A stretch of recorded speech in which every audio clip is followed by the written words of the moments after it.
वालेकुम स्टूडेंट। उम्मीद है बेटा आप सब लोग खैरियत से होंगे। अल्लाह ताला आप लोगों को, आपके घर वालों को हिफ्ज़ ईमान में रखे। अच्छा बेटा, आज हम लोगों ने पढ़ना है मेटालिक बॉन्ड। ठीक है, मेटालिक बॉन्ड आप लोगों को वर्ड से समझ आ रहा है कि मेटल्स के दरमियान, मेटल्स और उसके आयंस के दरमियान जो बॉन्ड बनता है वो मेटल्स क्या कहलाता है? Metallic bond. ठीक है, दोबारा बता रही हूँ, मेटल्स और उसके आयंस के दरमियान जो भी बॉन्ड बनता है, बेसिकली उस बॉन्ड को नाम दिया जाता है मेटालिक बॉन्ड। अच्छा, प्रॉपर्टीज 5 है यहाँ पर मेटल्स की। कि आपने देखा है, अगर आप लोग मेटल्स की बात करते हैं तो बेटा आप अपने जहन में आयरन को लाएं कि भाई जो है मेटल्स चमकदार होती हैं। ठीक है, मेटल्स का मेल्टिंग और बॉइलिंग पॉइंट हाई होता है। अच्छा, मेल्टिंग और बॉइलिंग पॉइंट, लस्टर का मतलब होता है चमकदार। ठीक है, चमकदार होती हैं। अगर मेल्टिंग और बॉइलिंग पॉइंट यानी कि उनको मेल्ट करने के लिए, उनको पिघलाने के लिए हमें ज़्यादा एनर्जी चाहिए होगी। इसी तरह उनको बॉईल करना हो तो उन्हें उनसे ज़्यादा एनर्जी चाहिए होगी। जैसे कि अगर बेटा हम गोल्ड की बात करते हैं तो हम लोगों ने नया डिज़ाइन बनवाना हो तो हम लोग क्या करते हैं कि मेल्ट, वो क्या करता है, सुनार पहले उसे मेल्ट करता है। मेल्ट करने के बाद उसमें डिफरेंट किस्म की जो हैं वो डिफरेंट किस्म के जो है वो डिज़ाइन तैयार किए जाते हैं। तो बेसिकली मेटल्स का मेल्टिंग और बॉइलिंग पॉइंट बहुत ज़्यादा हाई होते हैं।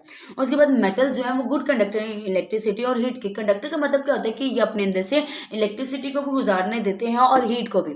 जैसे कि बेटा आप लोगों ने अगर देखा है कि हम लोग कोई चीज़ गर्म कर रहे हो, किसी बर्तन में हम लोगों ने स्पून रखा हुआ हो, उसके नीचे आग जलाई हो, तो क्या होता है कि कुछ देर बाद वो स्पून भी गर्म हो जाता है। तो क्या होता है कि हमारे पास एक मेटल से दूसरे मेटल में एनर्जी ट्रांसफर हो जाती है, हीट ट्रांसफर हो जाती है। लेकिन आप अगर उसी तरह किसी बर्तन को हीट कर रहे हो, उसके अंदर कोई भी किस्म के वुड रख देते हो, लकड़ी रख देते हो, तो क्या होगा कि हमारे पास लकड़ी जो है उसके अंदर से हीट जो है वो जो है डिटेक्ट नहीं होती, कंडक्ट नहीं होती। क्योंकि अगर हम जितनी देर मर्जी जो है उस बर्तन में लकड़ी को रख लें, लकड़ी कभी भी गर्म नहीं होगी। अगर हम उसी नीचे अगर आग जल रही उस बर्तन में स्पून को रख दें तो स्पून गर्म हो जाएगा। तो इसका मतलब क्या है कि उस वाले बर्तन से जो है एनर्जी ट्रांसफर हो रही है, हीट ट्रांसफर हो रही है स्पून के अंदर, लेकिन उस वाले बर्तन से जो है लकड़ी के अंदर हीट ट्रांसफर नहीं हो रही।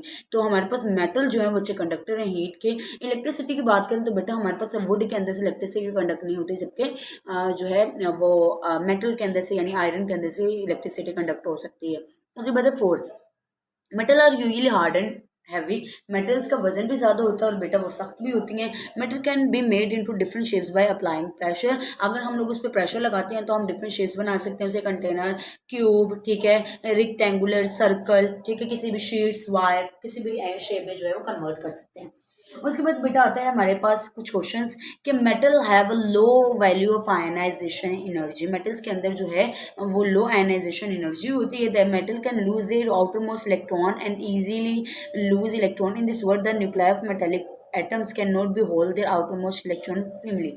वो क्या कह रहे हैं कि हमारे पास आयनाइजेशन एनर्जी कम क्यों होती है। यहाँ पर आप क्वेश्चन भी बना सकते हैं वाई कम क्यों होती है। क्योंकि हमारे पास बेटा जो मेटल्स का जो इलेक्ट्रॉन के साथ बॉन्ड होता है ना, यानी मेटल एटम और उसके इलेक्ट्रॉन के साथ जो बॉन्ड जुड़ा हुआ होता है वो वीक होता है। ठीक है, वीक होने की वजह से आउटर मोस्ट शेल में से इजीली जो है वो इलेक्ट्रॉन को लूज कर सकते हैं। अब जाहिर बात है जो हमारे पास आयनाइजेशन एनर्जी होती है कि किसी भी इलेक्ट्रॉन को लूज करने के लिए जो एनर्जी चाहिए होती है, अब इलेक्ट्रॉन इजीली लूज हो रहा है तो हमें एनर्जी कम लगानी पड़ेगी। ठीक है, मिसाल एक एग्जाम्पल उन्होंने दी हुई है। In sodium metal, each sodium atom is surrounded by 8 electron.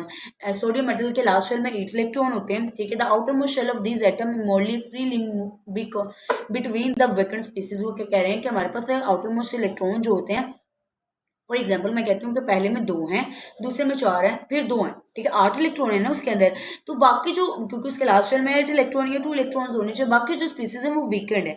Weekend होने की वजह से वो क्या करते हैं, उसके अंदर से इलेक्ट्रॉन को लूज करना ईजिली हो जाता है। और बेटा जितने ज़्यादा लास्ट शेल में इलेक्ट्रॉन कम होते हैं उसे उतने ही ज़्यादा जो है वो ईजिली रिमूव हो सकते हैं उसके अंदर से इलेक्ट्रॉन।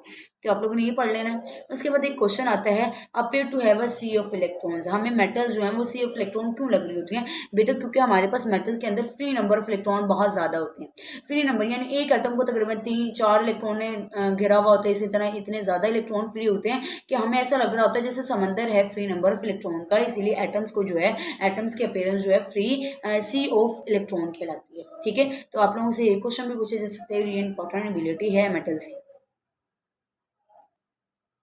अच्छा बेटा, आगे मेटेलिक बॉन्ड की डेफिनेशन आ जाती है। Metallic bond is therefore a type of chemical bond which has positively charged ion bond together by a mobile electron. वो क्या कह रहे हैं कि मेटेलिक बॉन्ड क्या होता है कि केमिकल बॉन्ड होता है जिसके अंदर पॉजिटिव इलेक्ट्रॉन जो होते हैं ना वो किसी भी फ्रीली इलेक्ट्रॉन के साथ, पॉजिटिव मेटल एटम जो होते हैं वो फ्रीली मोबाइल इलेक्ट्रॉन के साथ बॉन्ड जो बनाया होता है, बेसिकली वो हमारे पास क्या कहलाता है, मेटेलिक बॉन्ड। ठीक है, यानी मेटल के एटम्स और उसके फ्री नंबर ऑफ इलेक्ट्रॉन के दरमियान जो बॉन्ड होते हैं।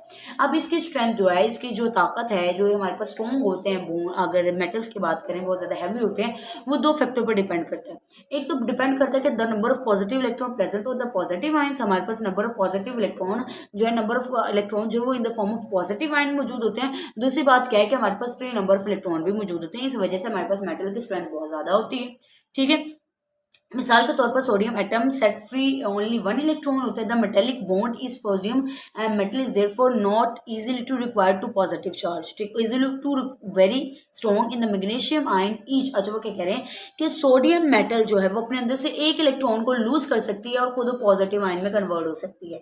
लेकिन अगर मैग्नीशियम की बात करें तो मैग्नीशियम के अंदर एबिलिटी है कि वो अपने अंदर से दो इलेक्ट्रॉन को लूज कर सकती है और खुद के अंदर जो है वो टू पॉजिटिव आयन क्रिएट कर सकती है। इसीलिए जो मैग्नीशियम मेटल होती है वो ज्यादा स्ट्रॉन्गर होती है as compare to sodium metal. समझ आ गई कि सोडियम अपने अंदर से एक इलेक्ट्रॉन को लूज कर सकते हैं, इसलिए उसके शेल में जो है पॉजिटिव चार्ज ओनली वन होता है। मैग्नीशियम जो है वो अपने अंदर से दो इलेक्ट्रॉन को लूज कर सकता है, इसलिए उसके जो है एटम का जो न्यूक्लियस उस पर डबल चार्ज भी शो हो सकता है, इसलिए जो मैग्नीशियम वो ज्यादा स्ट्रॉन्गर होती है सोडियम के निस्बत। ठीक है, अब ये क्वेश्चन आता है कि why magnesium metal melts at higher temperature than the sodium. तो आपके पास यही एग्जांपल है जो मैंने अभी आपको समझाई है। ठीक है, यहाँ से यहाँ तक।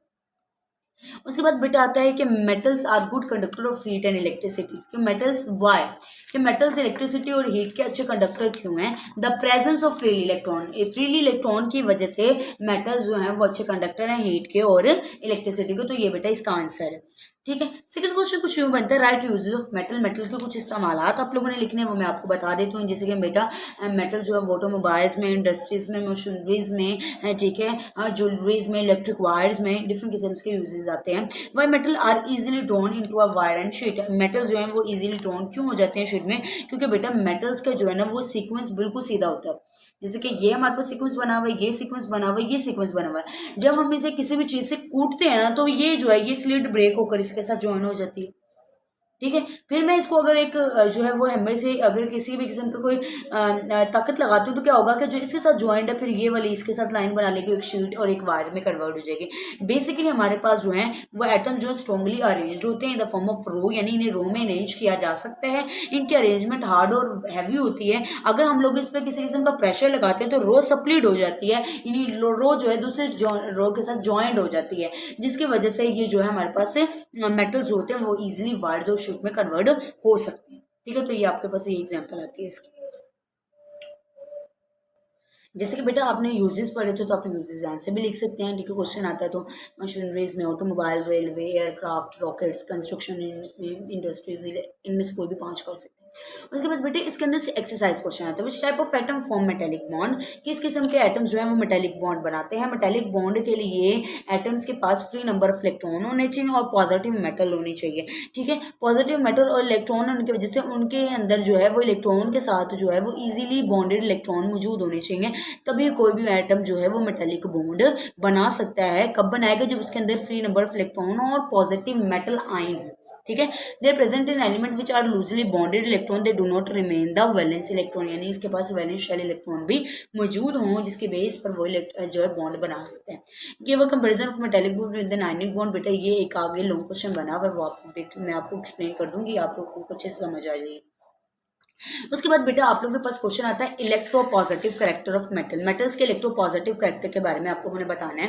ठीक है, मेटल इलेक्ट्रोपॉजिटिव होते हैं। अब आपको समझ आ गई होगी कि वही चीज मेटल है जो कि अपने अंदर से इलेक्ट्रॉन को लूज कर सकती है और खुद को पे कौन सा चार्ज ला सकती है? पॉजिटिव। वही हमारे पास एटम जो है वो जो है मेटल कहलाता है। ठीक है, तो अब आप लोगों के पास मेटल की डेफिनेशन आएगी। अब और दूसरी बात बेटा, जिसके ऊपर पॉजिटिव चार्ज रहता है उस आयन को हम लोग नाम देते हैं कैटाइन। तो तमाम के तमाम कैटाइन जो है बेसिकली मेटल्स होते हैं। ठीक है, metal generally ever turn negative to lose electron to form a positive ion is called cation. This is called a electropositive character of metal, यानी कि मेटल का हमेशा कौन सा कैरेक्टर होता है? इलेक्ट्रोपॉजिटिव। मिसाल के तौर पर अल्कली मेटल सोडियम है जो हाईली इलेक्ट्रोपॉजिटिव होता है। ठीक है, सोडियम अपने अंदर से इलेक्ट्रॉन को लूज कर सकती है, पोटेशियम भी अपने अंदर से इलेक्ट्रॉन को लूज कर सकती है। ठीक है, ये रिएक्शन में पार्टिसिपेट करते हैं। ठीक है, अगर सोडियम पोटेशियम की बात करें तो बेटा वो वाटर के साथ विग्रेसली रिएक्ट करती है, यानी बहुत कम रिएक्ट करती है, हाइड्रोजन के साथ बहुत ज्यादा रिएक्ट करती है ताकि वो हाइड्रोक्साइड और हैलाइड्स बना सके। बेसिकली ये एमसीक्यूज आप लोगों ने अच्छे से याद करना है ये वाला। इस तरह बेटा अल्कलाइन अर्थ मेटल की बात करें मैग्नीशियम और कैल्शियम की, तो मैग्नीशियम और कैल्शियम भी अपने अंदर से इजीली लूज कर सकते हैं इलेक्ट्रॉन को, लेकिन ये बेटा लेस इलेक्ट्रोपॉजिटिव है as compare to alkali metal, क्योंकि एल्कली मेटल अपने अंदर से ज़्यादा इलेक्ट्रॉन को लूज कर सकती हैं। और ये लोग जैसे कि हम लोगों ने कहा था एल्कली मेटल जो है वो हैलाइड्स और हाइड्रोक्साइड बनाते हैं, बेटा ये बहुत कम जो है वो हैलाइड्स और हाइड्रोक्साइड बनाएंगे। ठीक है, ये आपने बेसिकली जो है वो एग्जांपल के तौर पर अच्छे से याद कर लेनी है। बाकी बेसिकली इसके अंदर से जो इंपॉर्टेंट है वो इलेक्ट्रोपॉजिटिव कैरेक्टर ऑफ मेटल और एग्जांपल है। ठीक है, अगर आपको बेटा इसके इसमें से किसी किस्म को कुछ समझ ना आई हो तो आप लोग पूछ लीजिएगा। मेटल के अंदर से जो जो क्वेश्चन बनते थे मैं आपको बता चुकी हूँ। दो फैक्टर्स के बारे में पूछ सकते हैं, मेटल सच्चे कंडक्टर क्यों है, मेटल जो है वो श्योर सर्वाइव में कन्वर्ट क्यों होते हैं, मेटल जो है उनके लो आयनाइजेशन एनर्जी क्यों होती है, मेटल्स का जो अपीयरेंस है वो सी ऑफ इलेक्ट्रॉन के जैसा क्यों है। ठीक है, और इसकी प्रॉपर्टीज जो है वो अलग लिखी हुई है, आप लोगों ने वो अच्छे से पढ़ लेनी है। इसके अंदर से कोई ना कोई क्वेश्चन जरूर आता है। ठीक है, तो आप लोगों ने अच्छे से पढ़नी है। अगर आप लोगों को किसी किस्म की कोई मसला होता है आप लोग कमेंट बॉक्स में पूछ सकते हैं, मैं कोशिश करूँगी कि आपके तमाम के तमाम सवाल के जवाब दे सकूँ। और काइंडली आप मेरे चैनल को सब्सक्राइब कीजिएगा और शेयर कीजिएगा, और मुझे बताइएगा कि आप लोगों को मेरे लेक्चर कैसे लग रहे हैं। अल्लाह हाफिज़।